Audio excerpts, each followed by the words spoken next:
15ஆம் சங்கீதத்தையும் சங்கீதம் 24ஆம் சங்கீதத்தையும் நாம் வாசித்து பார்த்தால் எத்தனை பேர் கவனிச்சிங்கன்னு தெரியல.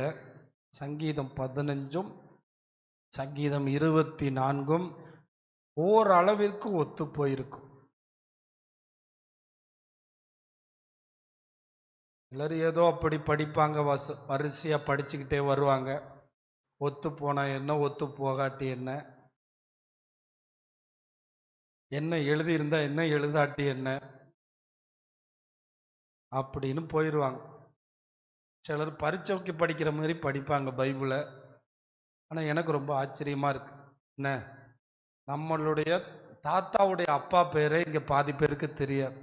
அப்படி தெரிஞ்சிருந்தாலும் தாத்தாவுடைய அப்பாவுடைய அப்பா பேர் தெரிகிறதுக்கு வாய்ப்பு ரொம்ப குறைவு. ஆனால் ஆண்டவர் ஆதாமில் இருந்து அவர் வரைக்கும் உள்ள சரித்திர புருஷர்களை அழகாக நமக்கு எழுதி கொடுத்துருக்காருன்னா, அவர் எழுதி கொடுத்ததுக்கு ஒரு நோக்கம் இருக்கு. என்ன தெரியுமா? நம்ம தெரிஞ்சுக்கிறணும், எப்படி உலகம் உண்டாச்சு, யார் முதல் மனுஷன், எப்படி இயேசு வந்தார், எப்படி ஆபிரகாம் பிறந்தாரு, பாவம் எப்படி உலகத்தில் வந்துச்சு, இது எல்லாத்தையும் நம்ம தெரிஞ்சுக்கிறணும்னு ஆண்டவர் விரும்பினார். அதனால தான் நம்முடைய வேதத்தில் இரவும் பகலும் தியானமாக இருந்து, அதோட விட்டுட்டாரு. பிரியமாக இருந்து தியானமாக இருந்து அதன்படி அதில் இருக்கிறவன் பாக்கியவான்னு சொன்னது மட்டும் இல்லை, அவன் செய்வதெல்லாம். அப்போ இந்த வேதத்தில் இரவும் பகலும் தியானமாக இருக்கிறவன் என்ன செஞ்சாலும் என்ன செய்யும்? ஆனால் என்னென்னமோ செய்கிறோமே ஒழிய அதை மட்டும் செய்ய மாட்டோம்.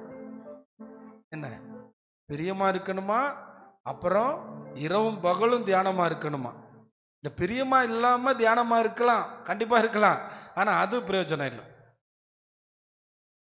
பிரியத்தோடு வாசிக்கணும். அது எப்படி பிரதர் அப்படின்னு கேட்குறீங்களா?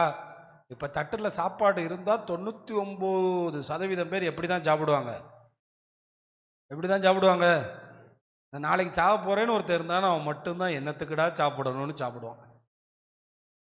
ஏன்னா அவனுக்கு இப்போ சாப்பாடு என்னவாயிரும்? வெறுப்பாக மாறிடும். மற்றபடி எல்லாரும் சந்தோஷமாக தான் சாப்பிடுவாங்க. ஆனால் வேதத்தை மட்டும் எத்தனை பேர் பிரியமாக தியானிக்கிறோம்? வேதத்தை எப்படி தியானிக்கணும்? பிரியமாக தியானிக்கணும். இப்போ சங்கீதம் 15 இருக்கட்டும், சங்கீதம் 24 இருக்கட்டும், ரெண்டையுமே எழுதுனது தாவீது தான். 15 இன்னைக்கு சொல்லிக் கொடுக்க போகிறேன், 24 அடுத்த வாரம் சொல்லிக் கொடுக்க போகிறேன். 15க்கும் 24க்கும் ஒரே ஒரு வித்தியாசம் இருக்குது. அது என்னன்னா, சங்கீதம் 15ல் சங்கீதக்காரன் சொல்கிறாரு, யார் உம்முடைய கூடாரத்தில் தங்குவான். இங்கே யார் தங்குவான்னு இருக்கு. சங்கீதம் 24:3 யார் உம்முடைய பர்வதத்தில் ஏறுவான். இங்கே தங்குவான், அங்கே ஏறுவான். நல்லா கவனிச்சிங்களா? இங்கே யாரு? அப்ப யார் தங்குவா? எல்லாரும் கர்த்தருடைய பர்வதத்தில் தங்கிவிட முடியுமா? இப்பொழுது கர்த்தருடைய பர்வதத்துக்கு அடையாளமாக சபை இருக்கிறது. எல்லாரும் கர்த்தருடைய பர்வதத்திற்கு, கூடாரத்திற்கு அடையாளமாக இருக்கிற சபையிலே நிலை நிற்க முடியுமா? இதை நாம் கவனித்து பார்க்க வேண்டும். நீங்கள் கவனித்து பார்த்தீங்கன்னாலே தெரியும். சங்கீதம் 1ஆம் சங்கீதத்தினுடைய கடைசி வசனத்திலே கர்த்தருடைய வார்த்தை நமக்கு சொல்லுகிறது. 5வது வசனத்திலே, துன்மார்க்கர் நியாய தீர்ப்பிலும் பாவிகள் நீதிமான்களின் சபையிலும். அதனால தான் நம்ம சபையில் அடிக்கடி கொஞ்சம் பேர் அப்பப்போ வந்துட்டு போகிறாங்க.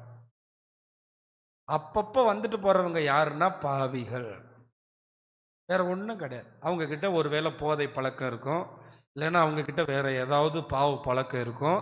அவங்களால சபையில் என்ன செய்ய முடியாது. இதை சங்கீதத்திலே சொல்லிட்டேன். அவங்களுக்குள்ள ஏதோ ஒன்று இருக்கும். யார் ஒருவரால் தேவனுடைய கூடாரத்தில் நிலை நிற்க முடியவில்லையோ அவங்களுக்கு பேர் பாவிகள்னு சங்கீதம் 1லே சொல்லப்பட்டிருக்கு. யார் ஒருவர் தேவ சமூகத்தை விரும்புகிறார்களோ அவர்கள் பரிசுத்தரையும் பரிசுத்தத்தை விரும்புகிறவர்கள். பரிசுத்தத்தை விரும்பினதுனால தான் அவன் ஒருத்தர் சபைக்கு வருவார். அவராக வந்தா நான் இன்னும் பரிசுத்தமாயிரணும், இந்த பாவத்தில் நான் இருக்கக்கூடாது, இந்த உலகத்தோடு நான் அழிஞ்சு போயிடக்கூடாது, எனக்கு ஒரு ஏக்கம் இருக்குது, இன்னும் கொஞ்சம் பேர் இந்த சபையில் நான் அங்கத்தினராக இருக்கேன் அதனால் வர்றேன். இவங்களுடைய பாடும் ரொம்ப கஷ்டம். திருவிருந்து எடுக்கிறேன் அதனால் வர்றேன், அப்படி இல்லை. பரிசுத்தமாகி அவரோடு நான் போக வேண்டும், அப்போ தங்குனா தானே ஏற முடியும். முதல்ல தங்கணும், அப்புறம் அவர் இருக்கிற இடத்துக்கு ஏறணும். இப்போ இன்னைக்கு நம்ம யார் தங்குவா அப்படிங்கிறத நம்ம பார்க்க போகிறோம். இந்த சங்கீதம் தாவீதினுடைய தொடக்க காலத்தில் எழுதப்பட்டது அல்ல. ஏன்னா தாவீதினுடைய தொடக்க காலத்தில் எழுதப்பட்டதாக நிறைய சங்கீதங்களை சொல்லுவார்கள். அதில் சங்கீதம் 23 கூட சொல்லுகிறார்கள் அவர் மெய்ப்பனாக இருந்தபோது எழுதப்பட்டதாக சொல்கிறாங்க. ஏன்னா அந்த சங்கீதம் அதிகமாக ஆண்டவரை என்னவா குறிக்குது? மெய்ப்பனாக குறிக்குது. ஆனால் இந்த சங்கீதம் எந்த காலகட்டத்தில் எழுதப்பட்டதாய் இருக்கிறது என்று சொல்லப்படாவிட்டாலும் இந்த சங்கீதத்தை தாவீது எப்போ எழுதியிருப்பார்னு சொல்கிறாங்கன்னா, அவர் இந்த உடன்படிக்கை பெட்டியை தூக்கிட்டு வருவாரா எருசலேமுக்கு, வர்ற வழியில் ஊசா அடிபட்டு சாவாரா, அதுக்கப்புறம் உடன்படிக்கை பெட்டியை ஓபேத் ஏதோம் வீட்டில் வச்சிருவாரா, அந்த உடன்படிக்கை பெட்டியை திரும்ப எருசலேமுக்கு கொண்டு வந்து ஒரு கூடாரத்தில் வைப்பாரா, அப்பதான் தாவீது ஆராய்ச்சி பண்றாரு. யாரால கர்த்தருடைய கூடாரத்தில்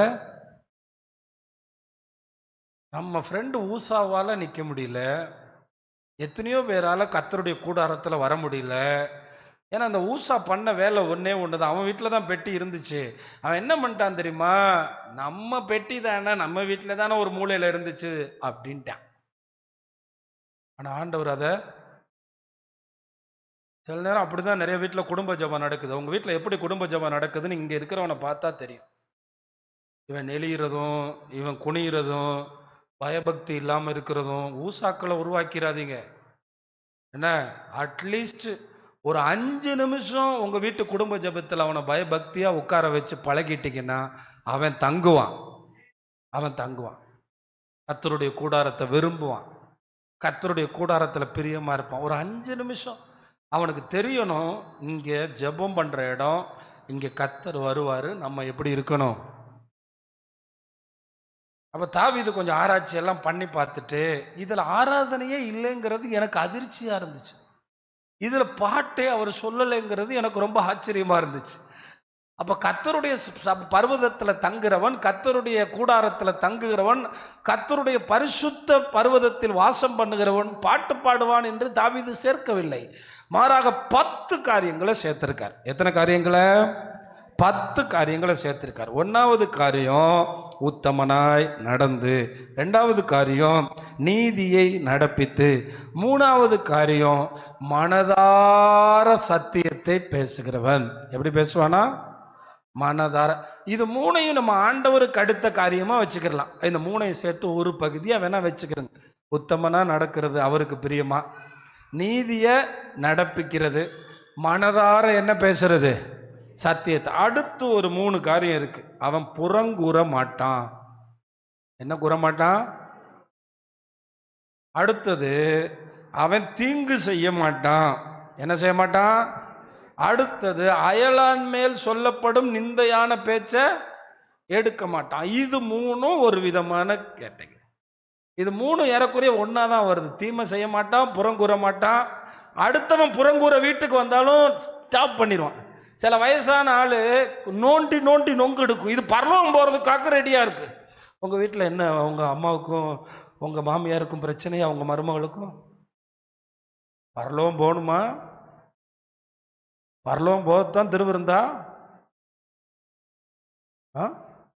அடுத்தவன் வீட்டுக்குள்ள என்ன நடக்குதுன்னு கேட்டு குளிர் காயிறவன் பரலோகம் போறவனா? சரியா? இது 2வது. நம்மை சுற்றி இருக்கிறவர்களுக்கு நம்ம எப்படி நடந்து கொள்ளுகிறதுங்கிறது. முதல்ல ஆண்டவர் 3 காரியம், அடுத்த 3 காரியம். அடுத்தது சபையில் எப்படி நடந்துக்கிறான், உள்ள சபைக்குள்ள வர்றான். ஆகாதவன், கர்த்தருக்கு ஆகாதவன்னா அவனுக்கு ஆகாதவன். அவன் சொந்தக்காரனா இருக்கட்டும், பந்தக்காரனா இருக்கட்டும். நீ கர்த்தருக்கு ஆகாதவன்னா எனக்கும் ஆகாதவன். அடுத்து கர்த்தருக்கு பயந்த ஊழியர்களை கனம் பண்றான். இது உங்க பிள்ளைகள்கிட்ட இருக்கான்னு நீங்க பார்த்துக்கிறது. கர்த்தருக்கு பயந்தவர்களை என்ன பண்ணுவானா? கனம் பண்றான். இது 2 காரியம்.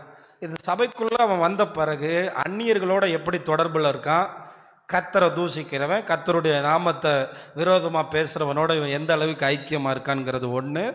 2வது கர்த்தருக்கு பயந்தவர்களை எப்படி கனம் பண்ணுறான். அடுத்த காரியம் 9, 10. நஷ்டம் வந்தாலும் ஆணையிட்டதில் என்ன செய்ய மாட்டானா?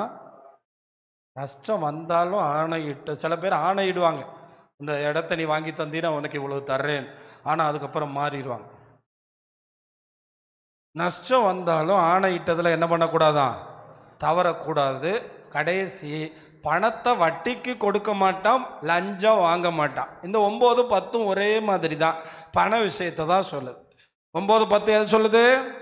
ஆமாம், பண விஷயத்தை தான் சொல்லுது. 9வது விஷயம் என்ன சொல்லுது? நஷ்டம் வந்தாலும் பேச்சில் உண்மையாக இருப்பான். ஒரு அல்லேலூயா சொல்லுங்க. நஷ்டம் வந்தாலும் பேச்சில் உண்மையாக இருப்பான். 10வது என்ன சொல்லுது?